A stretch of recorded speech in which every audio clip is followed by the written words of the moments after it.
راستے میں یہ لوگ ایک جگہ ٹھہرے، وہاں قریب ہی ایک راہب کی عبادت گاہ تھی۔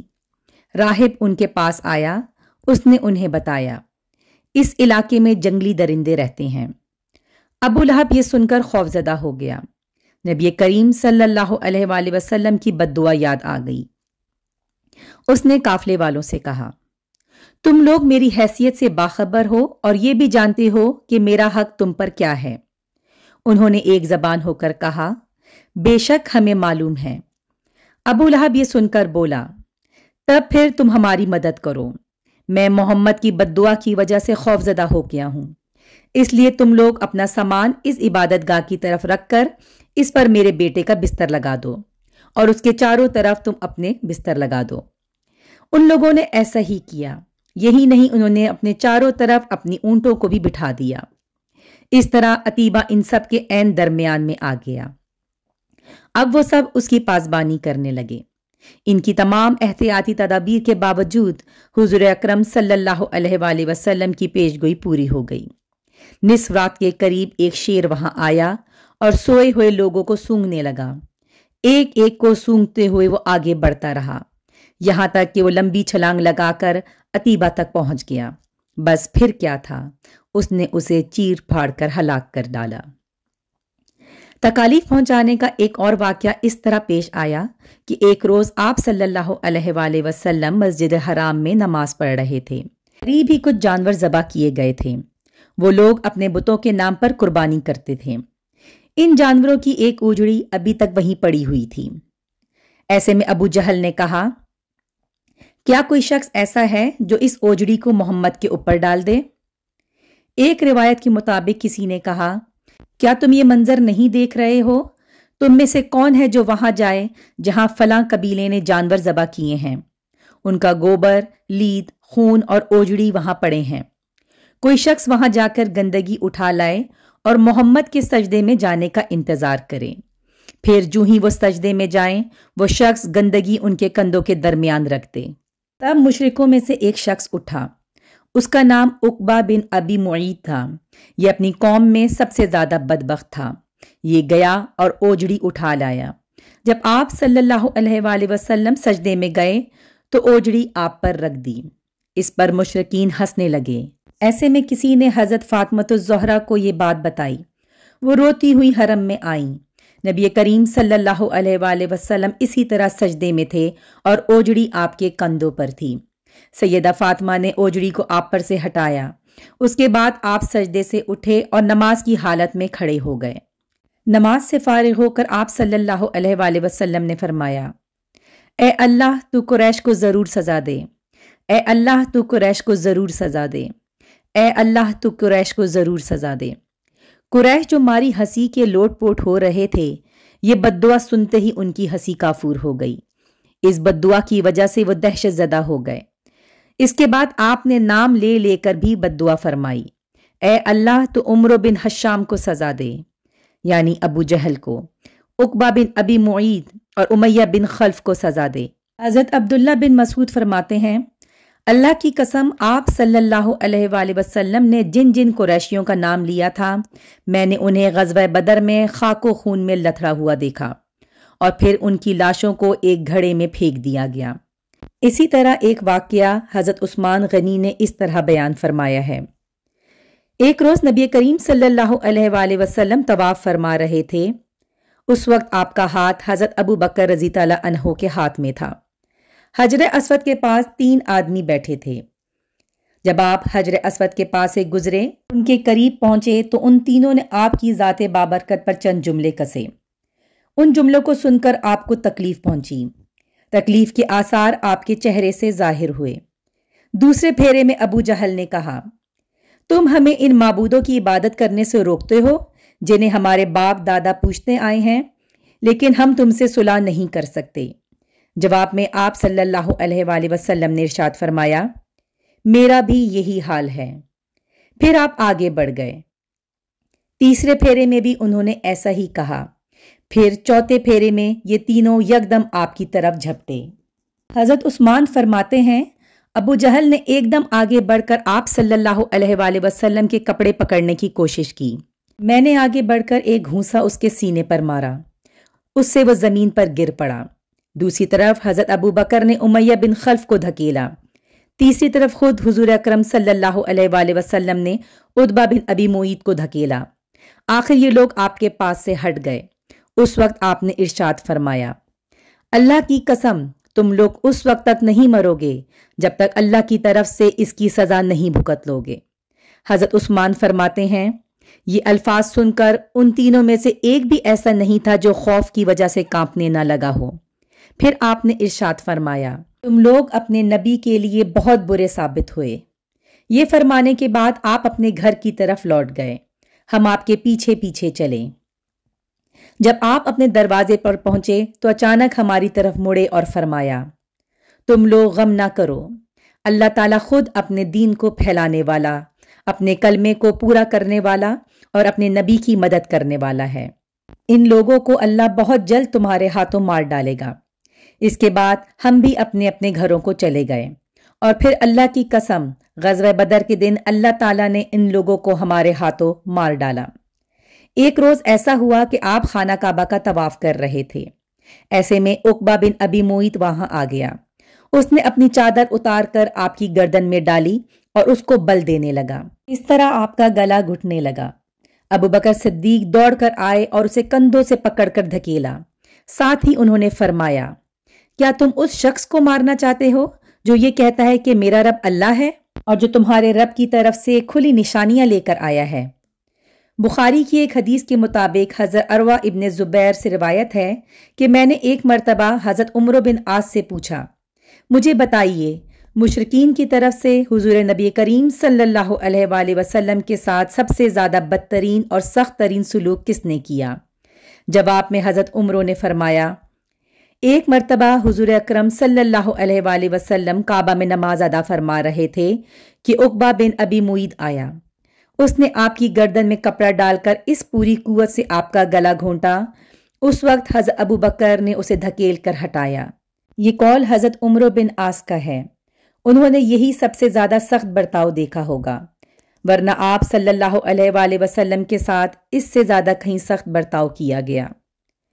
پھر جب مسلمانوں کی تعداد 38 ہو گئی تو حضرت ابو بکر صدیق نے آپ صلی اللہ علیہ وآلہ وسلم سے عرض کیا، اے اللہ کے رسول، مسجد حرام میں تشریف لے چلیے تاکہ ہم وہاں نماز ادا کر سکیں۔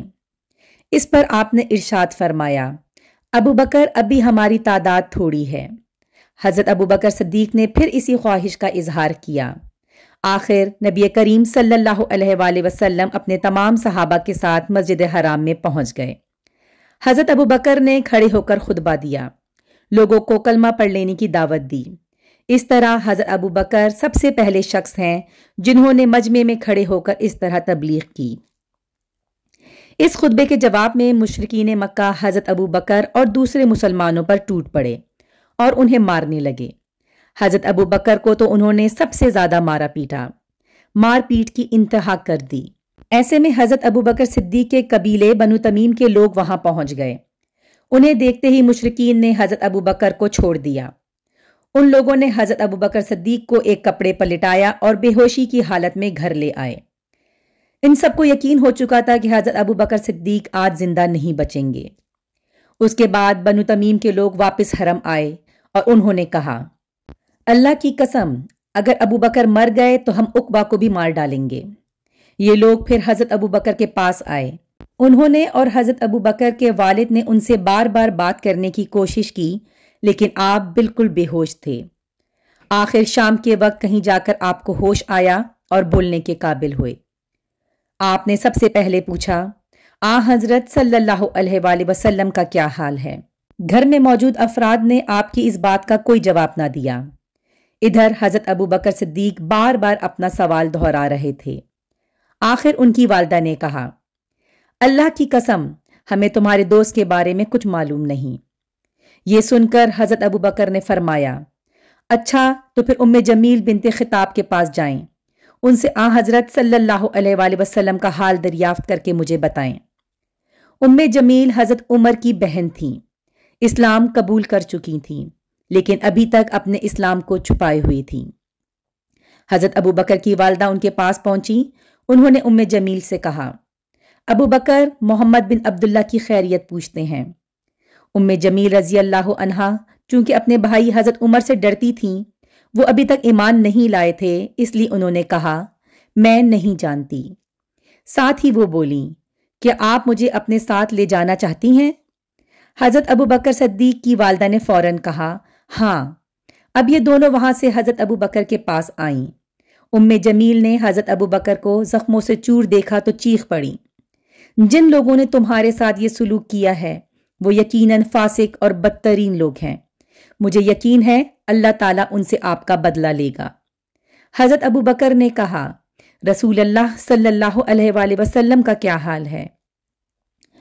جمیل ایسے لوگوں کے سامنے بات کرتے ہوئے ڈرتی تھیں جو ابھی ایمان نہیں لائے تھے، چنانچہ بولیں یہاں آپ کی والدہ موجود ہیں۔ حضرت ابو بکر فوراً بولے ان کی طرف سے بے فکر رہیں، یہ آپ کا راز ظاہر نہیں کریں گی۔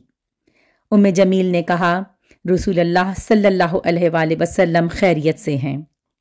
ابو بکر نے پوچھا حضور صلی اللہ علیہ وآلہ وسلم اس وقت کہاں ہیں؟ جمیل نے فرمایا دار ارقم میں ہیں۔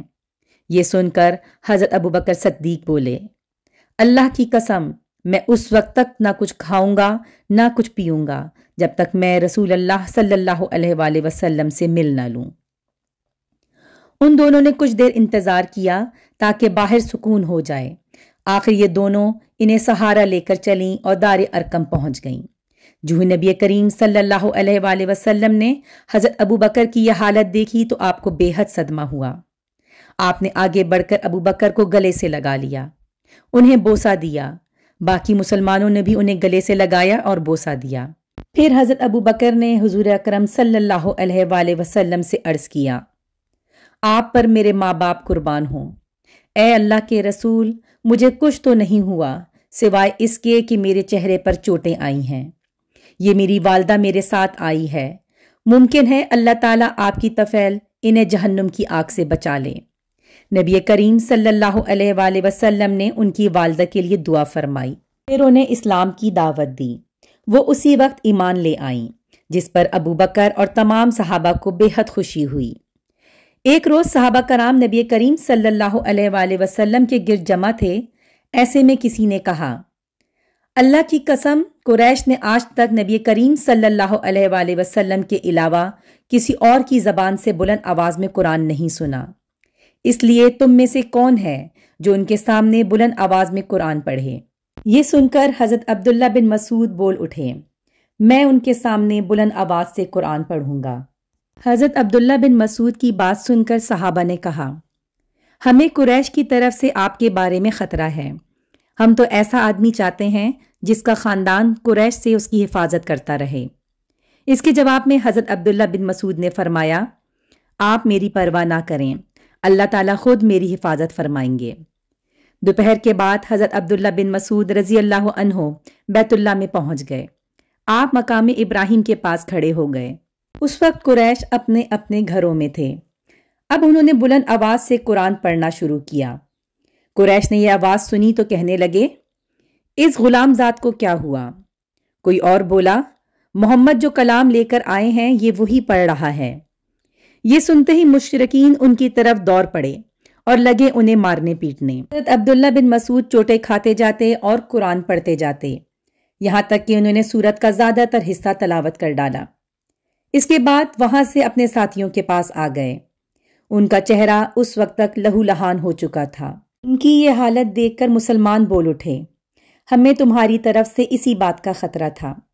حضرت عبداللہ بن مسعود نے فرمایا اللہ کی قسم اللہ کے دشمنوں کو میں نے اپنے لیے آج سے زیادہ ہلکا اور کمزور کبھی نہیں پایا۔ اگر تم لوگ کہو تو کل پھر میں ان کے سامنے جا کر قرآن پڑھ سکتا ہوں۔ اس پر مسلمان بولے نہیں، وہ لوگ جس چیز کو ناپسند کرتے ہیں آپ انہیں وہ کافی سنا آئے ہیں۔ کفار کا یہ ظلم و ستم جاری رہا۔ ایسے میں ایک دن حضور صلی اللہ علیہ وآلہ وسلم صفا کی پہاڑی کے پاس موجود تھے۔ ابو جہل آپ کے پاس سے گزرا اور آپ کو دیکھ کر آپ کو برا بھلا کہنے لگا اور اس نے آپ کے سر پر مٹی پھینکی۔ عبداللہ بن جدعان کی باندی نے یہ منظر دیکھا۔ پھر ابو جہل آپ کے پاس سے چل کر حرم میں داخل ہوا۔ وہاں مشرکین جمع تھے۔ وہ ان کے سامنے اپنا کارنامہ بیان کرنے لگا۔ اسی وقت آپ کے چچا حضرت حمزہ رضی اللہ عنہ حرم میں داخل ہوئے۔ یہ اس وقت تک مسلمان نہیں ہوئے تھے۔ تلوار ان کی کمر سے لٹک رہی تھی۔ وہ اس وقت شکار سے واپس آئے تھے۔ ان کی عادت تھی کہ جب شکار سے لوٹتے تو پہلے حرم جا کر طواف کرتے تھے، پھر گھر جاتے تھے۔ حضرت حمزہ رضی اللہ عنہ حرم میں داخل ہونے سے پہلے عبداللہ بن جدعان کی باندی کے پاس سے گزرے۔ اس نے سارا منظر خاموشی سے دیکھا اور سنا تھا۔ اس نے حضرت حمزہ سے کہا، اے حمزہ، کچھ خبر بھی ہے؟ ابھی یہاں ابو حکم بن حشام ابو جہل نے تمہارے بھتیجے کے ساتھ کیا سلوک کیا ہے؟ وہ یہاں بیٹھے تھے، ابو جہل نے انہیں دیکھ لیا، انہیں تکالیف پہنچائیں، انہیں برا بلا کہا۔ آپ کے بھتیجے نے جواب میں اسے کچھ نہیں کہا۔ یہ ساری بات سن کر حضرت حمزہ نے کہا، تم جو کچھ بیان کر رہی ہو، کیا یہ سب تم نے اپنی آنکھوں سے دیکھا ہے؟ اس نے فوراً کہا، ہاں میں نے خود دیکھا ہے۔ یہ سنتے ہی حضرت حمزہ جوش میں آ گئے، چہرہ غصے میں تمتما اٹھا، فوراً حرم میں داخل ہوئے۔ وہاں ابو جہل موجود تھا، وہ قریشیوں کے درمیان بیٹھا تھا۔ یہ سیدھے اس تک جا پہنچے، ہاتھ میں کمان تھی، بس وہی کھینچ کر اس کے سر پر دے ماری۔ ابو جہل کا سر پھٹ گیا۔ حضرت حمزہ نے اس سے کہا، تو محمد کو برا بلا کہتا ہے؟ سن لے، میں بھی اس کا دین اختیار کرتا ہوں، جو کچھ وہ کہتا ہے وہی میں کہتا ہوں۔ اب اگر تجھ میں ہمت ہے تو مجھے جواب دے۔ ابو جہل ان کی منت سماجت کرتے ہوئے بولا، وہ ہمیں بے عقل بتاتا ہے، ہمارے معبودوں کو برا کہتا ہے، ہمارے باپ دادا کے راستے کے خلاف چلتا ہے۔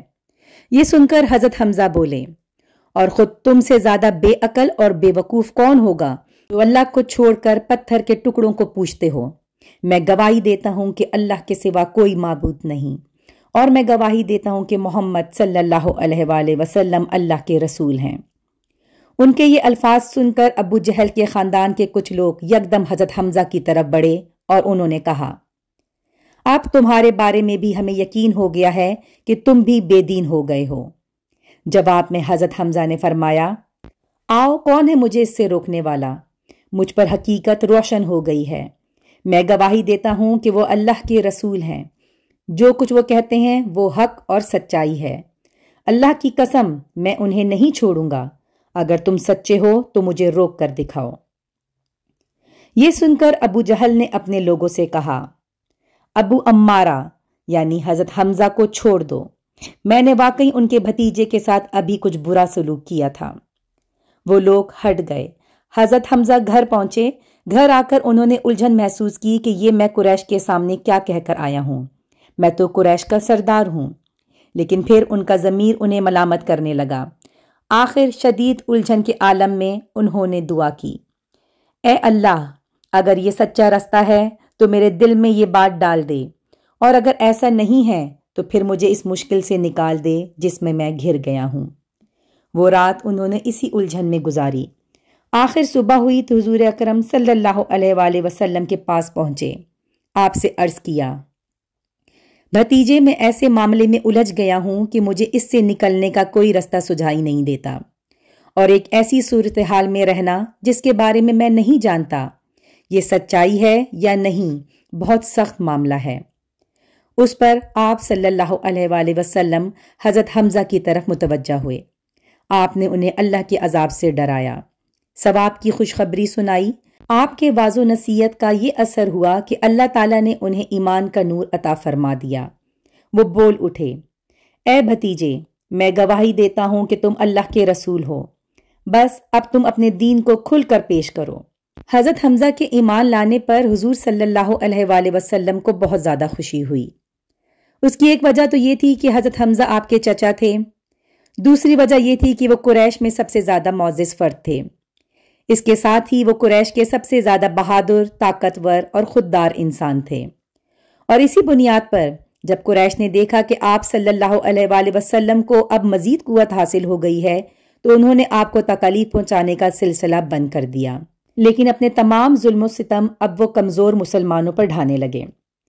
کسی قبیلے کا کوئی شخص بھی مسلمان ہو جاتا، وہ اس کے پیچھے ہاتھ دھو کر پڑ جاتے، ایسے لوگوں کو قید کر دیتے، بھوکا پیاسا رکھتے، تپتی ریت پر لٹاتے، یہاں تک کہ اس کا یہ حال ہو جاتا کہ سیدھے بیٹھنے کے قابل بھی نہ رہتا۔ اس ظلم اور زیادتی پر سب سے زیادہ ابو جہل لوگوں کو اکساتا تھا۔